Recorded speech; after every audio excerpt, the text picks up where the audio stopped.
किमतीत 20% घट केली तर रुपये 150ला 12 जादा पेन्सिल घेणे शक्य होते. 12 जादा पेन्सिल घेणे शक्य होते. 16 पेन्सिलींची घट करण्यापूर्वीची किंमत निवडा. तर मित्रांनो आपल्या इथं काय करायला लागेल, पहिले किमतीत किती 20% घट केला, 20% घट केला तर किती 12 पेन्सिल जास्त भेटल्या. तर काय किंमत किती आहे, किंमत आहे 150 रुपये. 150चे 20% करा, 150चे 20% किती होते, 30 रुपये होते.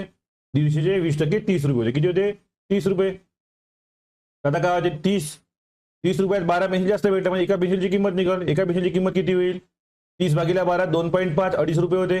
आता आपल्याला विचारलं आहे 16 पेन्सिलीची घट करण्यापूर्वीची किंमत निवडा.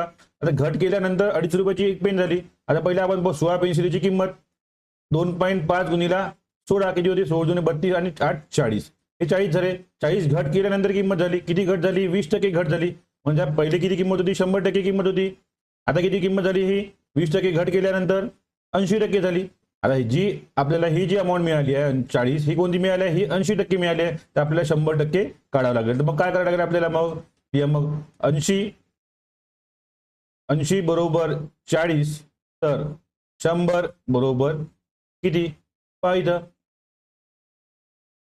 0 0 कटला, 8 1 8 8 5 40, 5 1 5 आणि 10 किती 50, 5 गुणिले 10 50.